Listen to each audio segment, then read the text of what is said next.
یہ قرآن ایک بابرکت کتاب ہے جسے ہم نے آپ صلی اللہ علیہ وسلم پر نازل کیا تاکہ لوگ اس پہ غور اور فکر کریں اور تاکہ اہل فہم اس سے نصیحت حاصل کریں۔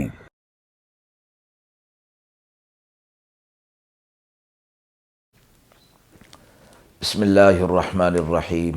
السلام علیکم ورحمۃ اللہ وبرکاتہ۔ ناظرین کرام، درس قرآن مجید کے آج کے اس پروگرام میں ہم سورۃ النمل کی آیت نمبر 80 تا آیت نمبر 82 کا ترجمہ اور تفسیر پیش کر رہے ہیں، اور آخر میں پوچھے گئے سوال کا جواب ہوگا۔ اعوذ باللہ من الشیطان الرجیم، بسم اللہ الرحمن الرحیم۔ إنك لا تسمع الموتى ولا تسمع الصم الدعاء إذا ولوا مدبرين وما أنت بهاد العمي عن ضلالتهم إن تسمع إلا من يؤمن بآياتنا فهم مسلمون وَإِذَا وَقَعَ الْقَوْلُ عَلَيْهِمْ أَخْرَجْنَا لَهُمْ دَابَّةً مِّنَ الْأَرْضِ تُكَلِّمُهُمْ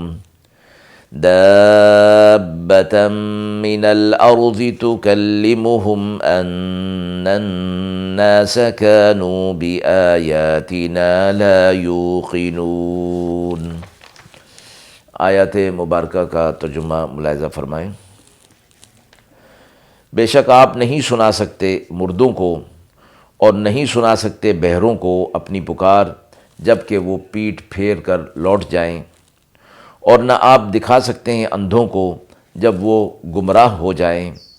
آپ تو سناتے ہیں انہیں جو ایمان لانے والے ہیں ہماری باتوں پر، اور وہ تسلیم کرنے والے ہیں۔ اور جب ان پر یہ بات وعدے کی آ چکے گی، اور ہم نکالیں گے ان کے آگے ایک جانور زمین سے جو ان سے باتیں کرے گا، اور بے شک لوگ ہماری نشانیوں کا یقین نہیں کرتے۔ مذکورہ آیات سے پہلے کی آیات میں قیامت سے متعلق یہ بات تھی کہ اس کی خبر اللہ رب العزت نے قرآن مجید میں دے دی ہے۔ رسول اللہ صلی اللہ علیہ وسلم جو تمام انسانوں کے ساتھ ہمدردی کا اور شفقت کا جذبہ حد درجہ رکھا کرتے تھے، اس کا تقاضا تھا کہ آپ صلی اللہ علیہ وسلم سب کو اللہ کا پیغام سنا کر جہنم سے بچا لیں۔ جو لوگ اس پیغام کو قبول نہیں کرتے تھے، فطری طور پر آپ صلی اللہ علیہ وسلم کو اس کا سخت صدمہ پہنچتا تھا، اور آپ صلی اللہ علیہ وسلم غمگین ہو جایا کرتے تھے۔ اس لیے قرآن مجید میں اللہ رب العزت نے آپ صلی اللہ علیہ وسلم کو مختلف عنوانات کے تحت تسلی اور تشفی دی کہ آپ ان کی حرکتوں پر اور ان کے تنگ کرنے پر آپ دل کے اندر تنگی محسوس نہ فرمائیں، بلکہ فرمایا کہ آپ کا کام ان تک ہمارا پیغام حق پہنچا دینا ہے، اور وہ آپ پورا کر رہے ہیں۔ جن لوگوں نے اس کو قبول نہیں کیا، اس میں آپ کی کوئی غلطی نہیں ہے، بلکہ یہ لوگ خود ہی اپنی نحوست کو اور بدبختی کو پکار رہے ہیں۔ اس پر آپ غم نہ کیجیے، اور ان پریشان کرنے پر آپ اللہ سے رجوع کیجیے۔ اور فرمایا گیا کہ ان لوگوں کی حالت کو 3 مثالوں سے بیان کیا۔ اول یہ کہ یہ لوگ حق کے قبول کرنے میں بالکل مردوں کی طرح ہو گئے ہیں، جو کسی کی بات سن نہیں سکتے جو انہیں فائدہ دے سکے۔ دوسرا یہ کہ ان کی مثال اس بہرے آدمی کی ہے جو بہرا ہونے کے ساتھ ساتھ بات کو سننا بھی نہیں چاہتا، بلکہ کوئی سنانا چاہے تو اس سے پیٹھ پھیر کر بھاگ اٹھتا ہے۔ تیسرا یہ کہ ان کی مثال اندھوں کی سی ہے کہ کوئی ان کو راستہ دکھانا بھی چاہے تو وہ نہیں دیکھ سکتے۔ ان 3 مثالوں کا ذکر کرنے کے بعد آخر میں یہ فرمایا کہ آپ تو صرف انہیں سنا سکتے ہیں کہ جو ایمان لانے والے ہیں اور تسلیم کرنے والے ہیں، اللہ کی آیات پر ایمان لے آتے ہیں اور اطاعت کو قبول کر لیتے ہیں۔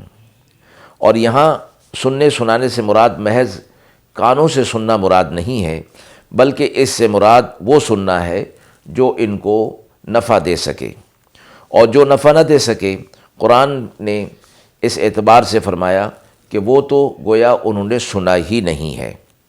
اس لیے آخر آیت میں ارشاد فرمایا کہ آپ ان کو سنا سکتے ہیں جو ایمان لے آئے ہیں، ان کے دل کے اندر اطاعت ہو گئی اور ایمان آ گیا، تو اب یہ سننا ان کو نفع دے گا، اور جو ایمان نہیں لائے ہیں ان کو سنانا ان کو نفع نہیں دے سکتا۔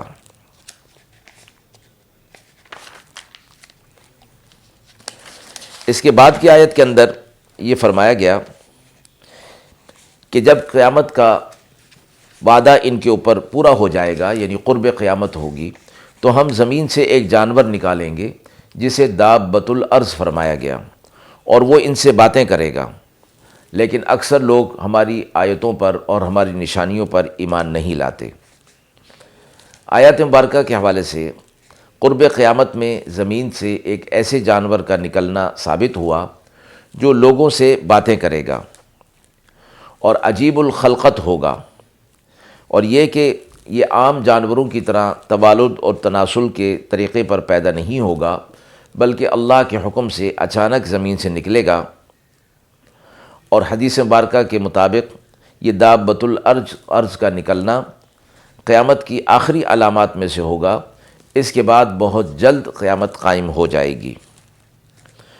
قرآن کی آیات مبارکہ اور صحیح احادیث سے بھی ثابت ہے کہ یہ جانور عجیب الخلقت ہوگا، اور اس کا خروج مکہ مکرمہ میں ہوگا، پھر یہ ساری دنیا میں پھرے گا، اور یہ کافر اور مومن کو پہچانے گا اور ان سے بات کرے گا۔